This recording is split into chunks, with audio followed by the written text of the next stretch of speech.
Hello viewers, ఎలా ఉన్నారు? ఈ వీడియోలో ఒక సామాజిక కోణంలో ఒక వీడియోని తీసుకొస్తున్నాను. ఇదేంటంటే కొన్ని వందల సంవత్సరాల క్రితమే వేమన మనకి ఒక పద్య రూపంలో చెప్పారు. తల్లిదండ్రుల యందు దయలేని పుత్రుడు పుట్టనేమి వాడు గిట్టనేమి, పుట్టలోని చెదలు పుట్టవా గిట్టవా. అంటే ఏంటంటే తల్లిదండ్రుల యందు దయాదాక్షిణ్యం లేని పిల్లలు ఉంటే ఏంటి లేకపోతే ఏంటి, పుట్టలో చెదలు పుడతలేదా పోవట్లేదా అని చెప్పేసి మీనింగ్ అనమాట. అంటే ప్రయోజనం లేదా అనే మీనింగ్తో చెప్పారు. అంతేకాకుండా తల్లిదండ్రులు మించిన దైవం లేదని మనకి చిన్నప్పుడు పిల్లలను పాఠశాలలో చెప్తూ ఉండేవాళ్ళు. అట్లా అంతేకాకుండా వినాయక వ్రతకల్పనలో కూడా ఒక కథ ఉందన్నమాట. వినాయకుడు తల్లిదండ్రుల చుట్టూనే తిరుగుతాడనమాట. ముల్లోకాల ప్రదర్శనకి వెళ్లకుండా వాళ్ళ చుట్టూనే తిరుగుతాడు. దానికి ఏంటంటే తల్లిదండ్రుల ప్రదక్షిణం చేస్తే ముల్లోకాలు ప్రదక్షిణం చేసిన పుణ్యం అనేది వస్తుందని చెప్పేసి చెప్తాడనమాట. ఇట్లా ఇది ఎంత ఈ విధంగా మనకు నేర్పుతూ వచ్చారు. కానీ ఇప్పుడు పరిస్థితుల్లో తల్లిదండ్రుల పరిస్థితి అనేది చాలా దయనీయంగా ఉంది. కొంతమంది ఏంటంటే విదేశీ మోజుతో బయటకు వెళ్ళిపోయి రెక్కల ముక్కలు చేసుకొని చదివించి విదేశాలకు పంపిస్తే వాళ్ళ రెక్కలు వచ్చి ఎగిరిపోతున్నారు.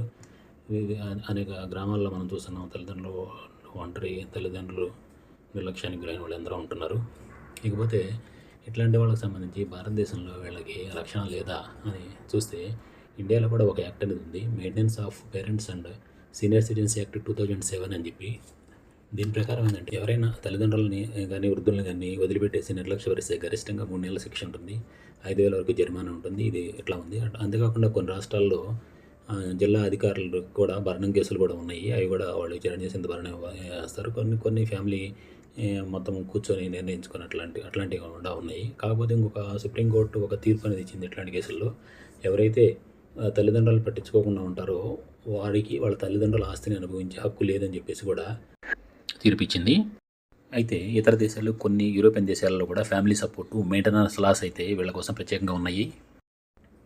గత 2-3 రోజుల కిందట తెలంగాణ ప్రభుత్వం కూడా ఒక అడుగు ముందుకేసి ఎవరైతే తల్లిదండ్రులను చూడకుండా ఉంటారో అటువంటి వాళ్ళ కొడుకులు నుంచి కూతురు కానీ ఎవరైనా వాళ్ళ జీతం నుంచి 10-15% వరకు కట్ చేసి డైరెక్ట్గా తల్లిదండ్రుల ఖాతాలకు పంపే విధంగా ఒక చట్టం అనేది చేయబోతున్నామని చెప్పారు. ఇది చాలా వరకు హర్షణీయమైన చట్టం అనుకోవచ్చు.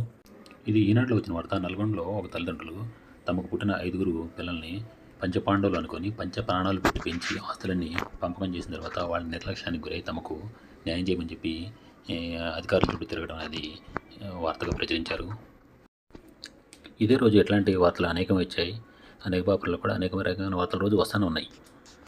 ఏంటంటే ఒక సామాజిక పరివర్తన అనేది మెయిన్ రావాల్సి ఉంటుంది. అంతేగాని ఎన్ని చట్టాలు చేసినా కూడా ఇవి ఎంతవరకు ఏ తల్లిదండ్రులు వచ్చి తమ కొడుకుల మీద కంప్లైంట్ ఇచ్చే వాళ్ళు ఎంతమంది ఉంటారు. ఎవరైనా కూడా కొడుకులు అన్నప్పుడు వాళ్ళే సర్దుకుపోయే అవకాశం ఉంటుంది. ఇది నాకు ఈ సందర్భంగా ఒక కవిత అనేది గుర్తుకొస్తూ ఉంది. అదేంటంటే, అతడు ఆ తల్లి కొడుకు చిన్నప్పుడు ఏడిపించాడు అన్నం తిననని, మళ్ళీ ఇప్పుడు ఏడిపిస్తున్నాడు అన్నము పెట్టనని. ఎంత హృదయ విదారకంగా ఉందో చూడండి.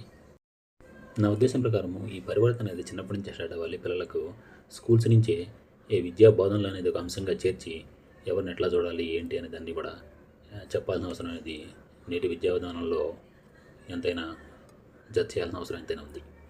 Thank you.